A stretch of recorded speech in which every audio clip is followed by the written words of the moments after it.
Good afternoon, ladies and gentlemen. Today is December 10th, 2024, and this is Leon Weinstein speaking from Los Angeles, California. Today we're going to talk about the future according to Trump, right? The future according to Trump? What does he suggest about Israel, Ukraine, health, and many other topics? Because this was his first extensive interview with NBC News, a program called Meet the Press. And he was talking to a journalist who, to put it mildly, really doesn't like him. Here is Kristen Welker. She already interviewed him once, and he was so confrontational. And here is the second assumption. At the end of that interview, Trump said, "See, unlike my opponents, I talk to everyone who tries their best to portray me in a negative light." And he added some other words, but we'll talk about that at the end. We'll talk about the end at the end. Let's start with the fact that Kristen Welker kept trying to catch him on something. At first, everything started off so civil, but then it started to build up and she began to get irritated because nothing was working out for her. Well, you'll see for yourself. The goal, of course, as always, is to get him to say something so they can take it out of context and run with it. To tell the whole world how terrible he is and how he said something awful. He said something you can always use against him. So to speak, to react with outrage, yes, and to make everyone else outraged too. They showed us this interview on Sunday on the program Meet the Press. The first question was, naturally, what will you do first? The very, very first thing, so to speak, on the first day. Or as they say, what will you do in the first 100 days? They usually combine what you do right away and what you will do in the first 100 days. Well, let's see how Trump answers this question. President-elect Donald Trump, welcome back to Meet the Press. Thank you very much. Thank you so much for being here. You are the first president since Grover Cleveland to win non-consecutive terms. Republicans now have control of the House and the Senate. What do you plan to accomplish in your first 100 days in office? Well, we're going to do something with the border, and very strong, very powerful. That'll be our first signal, and a first signal to America that we're not playing games. We have people coming in by the millions, as you know, and a lot of people shouldn't be here. Most of them shouldn't be here, but we have jails being emptied into our country. We have mental institutions from all over the world being emptied into our country, so we'll be doing that. We're going to be extending within that period, or as soon as we can, the Trump tax cuts because, you know, they're coming due and they're very substantial for people. And it would be I think it will anger a lot of people, frankly, if we don't get an extension of that. That's what led us to one of the greatest economies ever. And those two things are going to be very vital, very important. We're going to be focusing on crime in the cities. And we'll work with Democrat governors. Most of them are, as you know, if you look at the 25 worst places, they're just about all Democrat-controlled. So first, close the borders to illegals, drugs, criminals, and weapons. And from many countries, they practically bring mentally ill people and convicted criminals to our border and release them into America. Second, Trump says we will continue the policy of lowering taxes so that because of the money that people would just, so to speak, give away for who knows what, which would then be sent to some foreign country or handed out to some idiotic projects. That means the money would stay in the hands of the people, of those who organize production here. And since their taxes are not being taken away, we have more resources left to invest in business development. Third, we will focus on the increased, constantly rising crime in the cities, where almost all are run by Democrats, which is true, in my opinion. Out of the 10 worst cities in this sense, 9 are cities governed by Democrats, and in the states as well. Both the city and state are controlled by Democrats. So that means the mayors and governors of the cities and states are Democrats, and as soon as you have that combination, The combination and a big city, then crime increases. It's interesting, isn't it, that almost all of the worst and most dangerous cities in America are under Democratic control? Very telling, yes. But let's get back to Trump. But I want to delve into one of your signature promises on the campaign trail, which was to end inflation, to lower prices. You are now proposing tariffs against the United States' three biggest trading partners. Economists of all stripes say that ultimately consumers pay the price of tariffs. Can you guarantee American families won't pay more? I can't guarantee anything. I can't guarantee tomorrow. But I can say that if you look at my just pre-COVID, we had the greatest economy in the history of our country. And I had a lot of tariffs on a lot of different countries, but in particular China, we took in hundreds of billions of dollars and we had no inflation. In fact, when I handed it over, they didn't have inflation for a year and a half. They went almost 2 years just based on what I had created. And then they created inflation with energy and with spending too much. So I think we will. I'm a big believer in tariffs. I think tariffs are the most beautiful word. I think they're beautiful. It's going to make us rich. We're subsidizing Canada to the tune of over $100 billion a year. We're subsidizing Mexico for almost $300 billion. We shouldn't be subsidizing. Why subsidize these countries? If we do, let them become a state. We're subsidizing Mexico, and we're subsidizing Canada, and we're subsidizing many countries all over the world. And all I want to do is I want to have a level, fast, but fair playing field. I'll try to explain what Trump meant. We let Canada, Mexico, and China bring goods into the United States of America either without any duty at all or with a very small tariff. But they don't let our goods in at all. Or if they do, it's with high tariffs. Trump says, you want to sell here? That's not a right. That's us allowing you to sell. Let us sell in your country. And while you don't let us, we won't sell to you either. We'll give you what they call a hard time. We'll raise your tariff. What will happen? Either they'll open the gates for us and say, let's make a deal about how and what we let in from you. Or the competitors of these countries will start importing the same goods without any duty. And we'll start buying more and more from the competitors. This will go on for the first year, maybe 2 or 3. 3 is probably an exaggeration. A year and a half maybe, during this time. Vietnam, Malaysia, and let's say, maybe some other countries as well. Other Latin countries will start doing the same things these countries are doing, and they will already be importing to us duty-free. So, guys from these countries, think about it very seriously. By the way, we're still talking about China. You gentlemen are shouting that you'll replace the dollar with the yuan with your currency. Replace it all over the world, bring it down. Bring down our economy. Very good. Well, that's just amazing. And we impose a 60% tariff on your goods. And your yuan not only won't replace the dollar, it will fall so much that it won't even be worth the paper it's printed on. And about the tariff. I hope you understand what that means.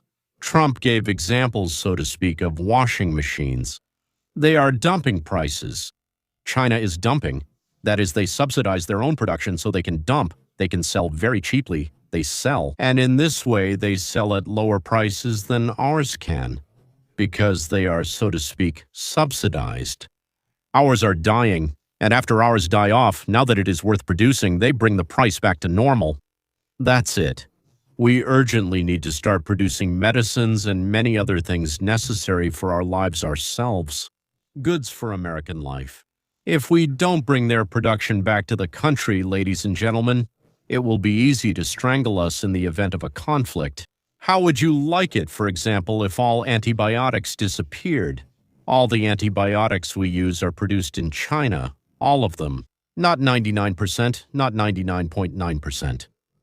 All of them. That's it? If we do something China doesn't like, we won't have a single gram of antibiotics. Imagine how many of our people would die. Mentioned washing machines, so you look at Whirlpool in Ohio. I got a call from Jim Jordan, one of the great congressmen from Ohio. And he said they're going out of business because South Korea and China are dumping washing machines into our country. And I put a 50% tariff on the washing machines coming in from China and South Korea. And Whirlpool and the companies that made washing machines, which are based in Ohio, largely based in Ohio, went through the roof. We saved thousands of jobs, tens of thousands of jobs. They were all going out of business because they were dumping washing machines. And when I put the tariffs on, they became successful businesses. No, it didn't. Not only didn't it cost people, it made our country stronger and more powerful, and it kept jobs. Let's say I didn't do the tariffs. Out of business, you would have lost tens of thousands of jobs, and you don't include that in your equation. No, they make a lot of money. I'll go a step further. Tariffs are going to make our country rich. It's interesting that Trump understands well the nuances of the fact that half the world wants to move here to the U.S. Tens of millions, if not hundreds of millions of people would dream about it. And this gives us the opportunity to choose the most educated, the most energetic, the most talented. And yes, to accept those who are persecuted in their own countries, just as America has always done and will continue to do.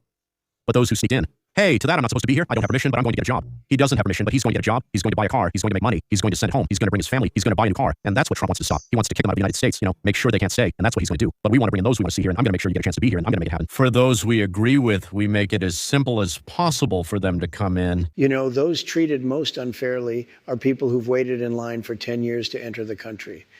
And we're going to make it very easy for people to come in as long as they pass the test. They must know what the Statue of Liberty is and share some facts about our country. They should love our country and not be coming from prison, especially for murder. So we had 11,000 and 13,000 different estimates, 13,099 murderers released into our country over the last 3 years. They're walking down the streets. They're walking next to you and your family, and they're very dangerous. The 13,000 figure, it goes back about 40 years ago. No, it doesn't. It's within the 3-year period. It's during the Biden term. That was a fiction that they put out. This was done by the Border Patrol. It's 13,099, and it's during the Biden period of time. And these are murderers, many of whom murdered more than one person. You don't want those people in this country. Naturally, the conversation turned to the Democrats' persecution of Trump, and whether he plans to go after Biden and the rest of that riffraff in response. But she wasn't interested in Trump's persecution. She avoided that topic. But isn't he planning to do the same thing, presenting it as if no one did anything to him, but now he's going to do terrible things in response? What they've done to me with weaponization is a disgrace. We'll get to some of that soon. No. Hold on, you can't do one without the other. Nothing like this has ever happened in our country's history. And I've won these cases. I've won every one, and the rest are in the process of being won.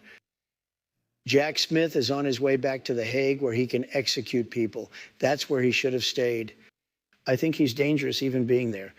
But I'll tell you what they've done to me in terms of weaponization, indictments, impeachments, and everything else, in the end, it probably helped me because I got the biggest vote, the most votes any Republican has ever gotten in history.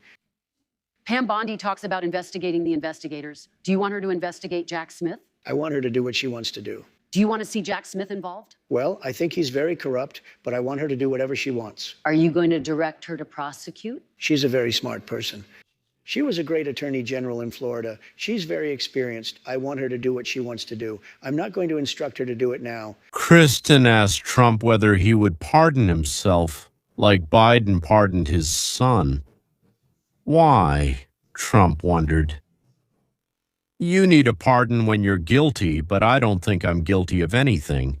Why would I need a presidential pardon if I'm not guilty of anything? Let me ask you about some of this new reporting. NBC News is reporting that President Biden is considering giving preemptive pardons to the likes of Liz Cheney, Adam Schiff, and Anthony Fauci.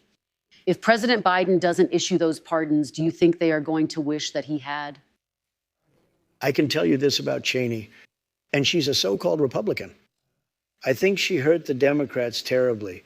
When I saw that Kamala put Cheney out on the campaign trail, I said, that's the end of Kamala. I really did. I thought it was a terrible move, especially for Democrats. But Cheney does something that's inexcusable, along with Thompson and the people on the unselect committee of political thugs and creeps.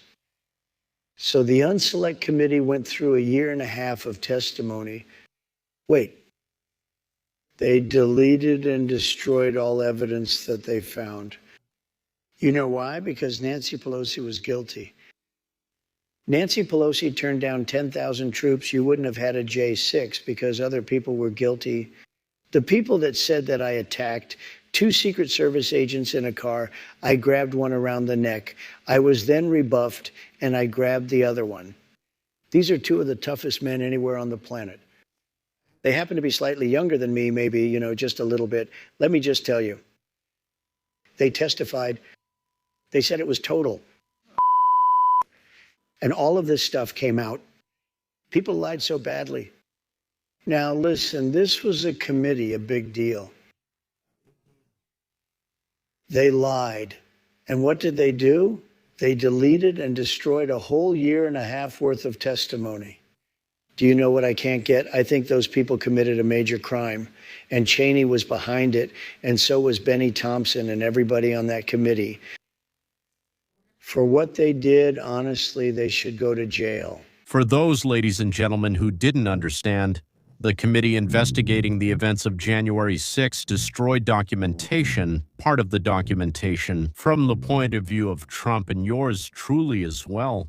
She should go to jail if that's the case. Yes, well, we know that's the case, but if that's the case, yes, let's say officially, then she should go to jail and for a long time. That's why they're demanding a presidential pardon from Biden. That's it. They want the same indulgence his son received, so whatever happened during that time doesn't matter. They decided, I'm absolutely sure. Remember, yes, that note saying the bearer did everything, did it by my permission, my order. I don't remember exactly how it was worded. Milady de Winter, I think, got one, and then Count de la Fère presented it. They decided, him or D'Artagnan, I don't remember. Well, gentlemen, anyway, that's not the point. That's not what we're talking about.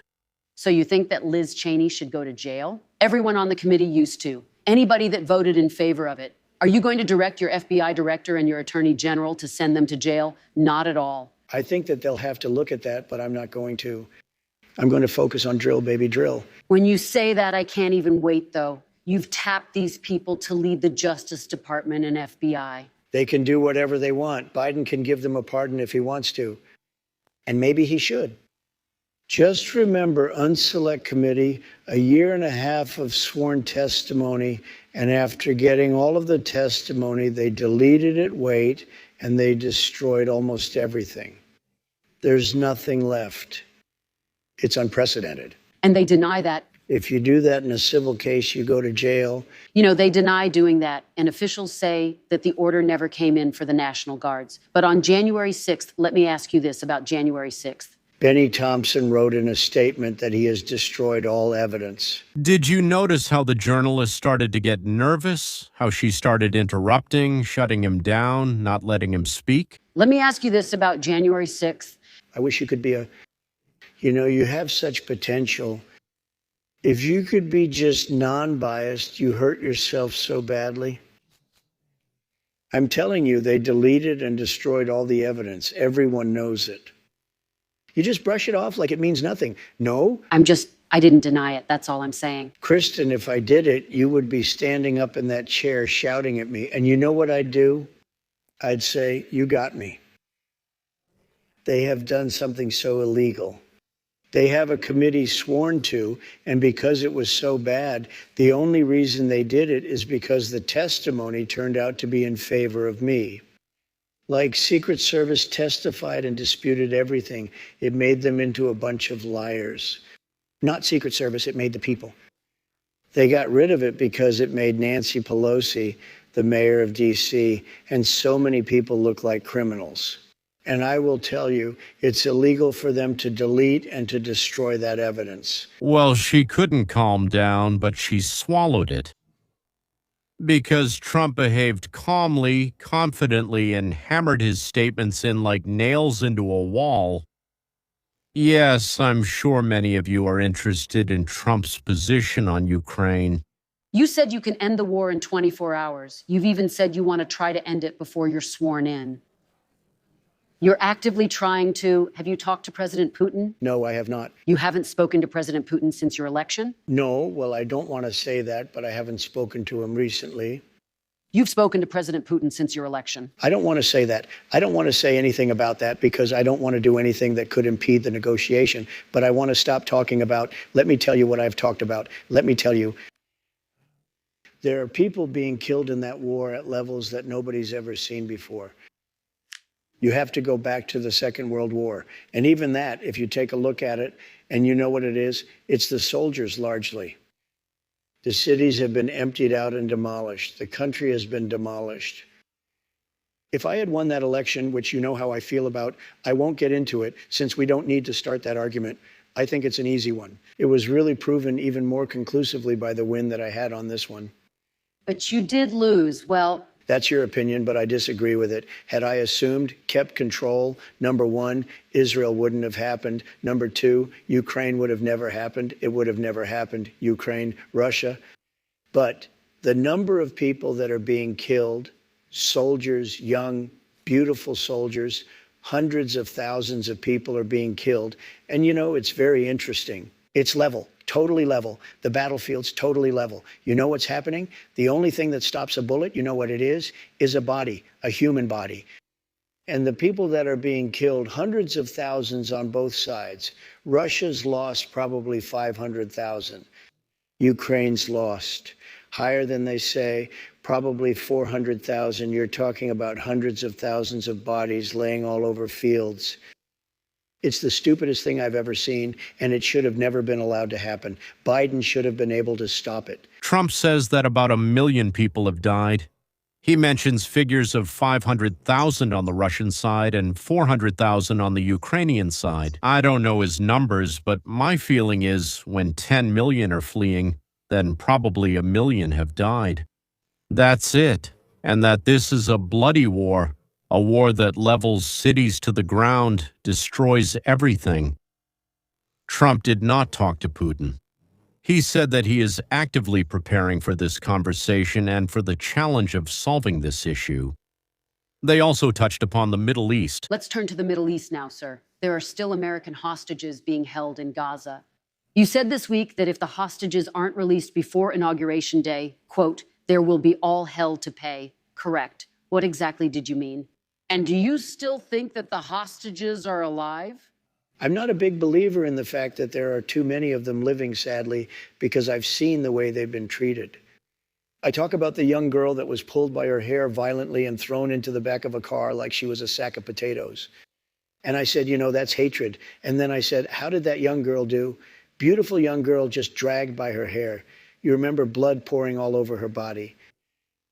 You can imagine the parents thrown into the back of a car by some horrible guy. And I said, how is she? She's dead. She died, sir. I don't think you have as many. I mean, I hate to say it. I think you have far fewer hostages than people think. Really? That's what I think. It's only my opinion, but I've been right on just about everything. Are you going to pressure Prime Minister Netanyahu, with whom you have a very good relationship, to end the war in Gaza? Sure. And have you already started that process? I want any, but you need a victory. People forget about October 7th. That was as violent. And you know what's happening? I noticed that a lot of people are saying, oh, it never really happened. That's like the Holocaust. You know, you have Holocaust deniers. Now you have October 7th deniers, and it just happened. No, October 7th happened. And I've seen the pictures. What happened is horrible. We also touched on the fraud in the 2020 elections and why, as Kristen said, Trump thinks that now when he won, there was no fraud. Let's continue. Why didn't they steal this election? Since they have more power now. Because I think it was too big to rig. So you won't. Too big to rig. To the people who say that you're now directing your Justice Department to investigate 2020, they want to move on. Okay, I think Pam is going to be great. Precious resource? Is that what you want them to do? So, you know, I have the right to do that, but I'm not interested in that. I'm not interested. I'm the chief law enforcement officer. You do know that. I'm the president, but I'm not interested in that. You know what I'm interested in? Drilling and getting prices down and stopping people from pouring into our border that come from prisons and mental institutions. Of course, Trump threw in a jab at the end, calmly telling Kristen that she was very prejudiced and acted with the goal of catching him on something, not being fair. That's what she means. Based on the press, I should have gotten no votes. None. And yet I got the highest number ever. The reason is I can appear on shows like yours, even when you're very hostile. I'm able to go on a show like yours. No, you are. Well, I hope you found the interview fair. We discussed many policy issues. it's fair only in that you allowed me to say what I say, but the answers, the questions are, pretty nasty. But look, because I've seen you interview other people like Biden. I've never interviewed President Biden. When I say you, I'm talking metaphorically. I've seen George Stephanopoulos interview, but he's a tough interviewer. It's the softest interview. I've seen CNN interview him.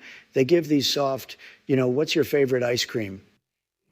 It's a whole different deal. I don't understand why. You would think the press would like to see strong borders, great education, a powerful military, so we have a country left and all these different things.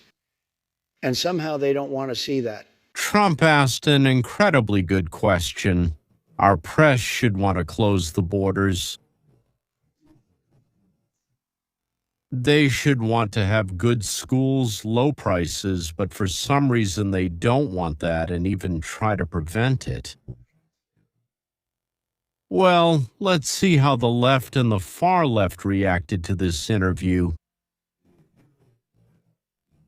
For example, this is Whoopi Goldberg, a famous actress who is now one of the 5 hosts on The View. So jailing the January 6th committee members doesn't count as weaponization of the Justice Department. I'm just curious, what law did they break? I mean, what law did they break? They did their job. Yeah, they did the investigating.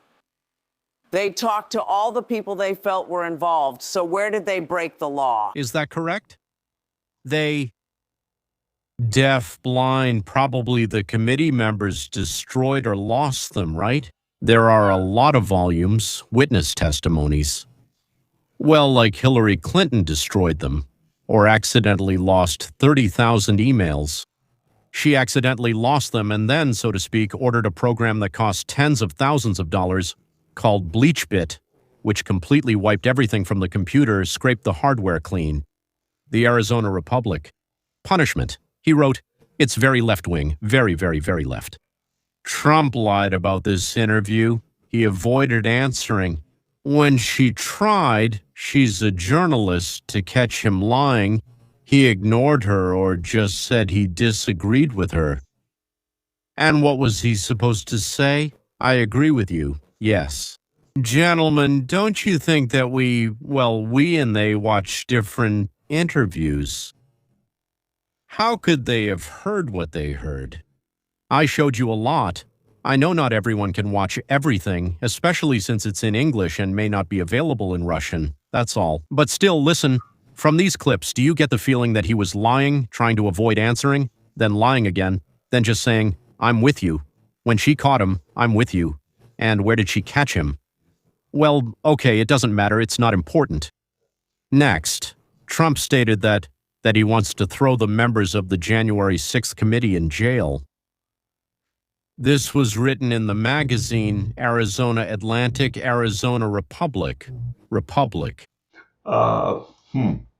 In my opinion, he said, to put it mildly, not exactly that. He said, for what they did, for their deceptions, for hiding evidence, the actions of the committee need to be investigated, and in his opinion, they should be held accountable for their actions and go to jail. That's still a bit different from me just ordering them to be put in jail right now. She kept trying, the journalist, she kept trying to get him to say some kind of nonsense or rubbish like that. They really think that he's one of those from Friday the 13th. Yes, so to speak. Friday the 13th, like that guy with the chainsaw, and they ask him a question like that. And he just goes and says, I'm going to cut everyone into 14 pieces. And that's when they'll say, there, it happened. All right. It's just as foolish as many other things they've said and done over the past 2 decades. I want to say that never has any journalist behaved as rudely as Savannah, Hillary to Biden, and as a camel, and that this same journalist never said anything about accusing those who persecuted Trump. Although it already happened there and Trump might only be rambling about it in his head, that he would do it. They already did it, so they think he will do it too. That's it. And those who write articles and speak on TV, they are completely, in my opinion, out of their minds. Yes, gentlemen, I mean those very talking heads on MSNBC, CNN, they've been crazy for a long time, so you can't say they've just lost their minds now. They are, in fact, they are liars, cowards, and yes, they are fascists. In the very sense of the word fascism, not the political economic one they used to call us. There, they should go from the U.S. to some society that's more pleasant for them, like Venezuela or North Korea. Well, now, at the end, let's see how people react to the lies of the mass media, to the accusations against us of this very fascism. The left usually starts demanding to shut it down. Arrest, expel, deprive of voice and rights. Oh my God, how many times in the last 4 or 5 years have I and my fellow podcasters been kicked out of various social networks? I don't even want to start counting. I mean, listing, counting me. There. Well, all right, fine. So we act completely differently, ladies and gentlemen. We act completely differently. We shoot, we don't complain, we don't write denunciations. We do something completely different, and that's why we're not called leftists, but rightists, because we are right. We say you can live and rot on your own as much as you want, just somewhere else, not where we are, and we step aside from them. We don't demand to shut them down, crush them, kill, shoot, put them in prison, kick them out of the country. We say, guys, did you say you want to leave the country? Well, leave the country, don't bother us. Listen, what happens to the viewers who, even when everything was already clear to us, still kept turning on those lying, talking heads out of habit? To them, the viewers, even the most patient ones, they're sick of it. There's a good Slavic word for it, obridlo. Welcome, everybody. Hope you had a good weekend. We have a real paradigm shift happening in political media right now. Stunning new ratings numbers show that MSNBC and CNN are collapsing. There's really no other word. It is a total and absolute free fall. Since the election, MSNBC's primetime audience has been cut in half, down 53%. CNN, almost as bad, 47% drop. Let me briefly talk about what's happening at Fox News. The numbers at Fox News haven't dropped because, number one, their viewers never take a break. For them, politics is a 24/7 culture war. I'm not saying that like it's a good thing. In many ways, it's a bad thing. But the point is that for them, Trump's win isn't the end of the fight. It's the start of the next one, of what can they now get accomplished over the next 4 years. Fox knows this. They're keeping the outrage machine running full speed, and that's why their audience is so loyal. But also, they did win. So to some degree, the Fox ratings are part of the victory party. So here's the big picture. The collapse of MSNBC and CNN is not only about Trump's victory or a post-election ratings dip. I believe that it's about trust. These networks failed their audiences. They didn't prepare people for what was coming. They did not offer a compelling vision for what happens next. In other words, they lied, and then after commercials and self-admiration, they lied again. America is known for the fact that you can fool some of the people for some of the time, but you can't, as often happens in other countries, fool everyone all the time. The restless, or as they say in Russia, the unafraid American will get to the truth. For some reason, Russians think that being unafraid or not scared is a bad thing. That's nonsense. In my opinion, that's absolutely wonderful. It gives hope which just between us not so long ago there was very little of, but it still remained. And now, ladies and gentlemen, do you remember the movie We'll Live Till Monday? We'll live till the 20th. Yes, well, that's all for now. Until next time, and until we meet again to share more good news.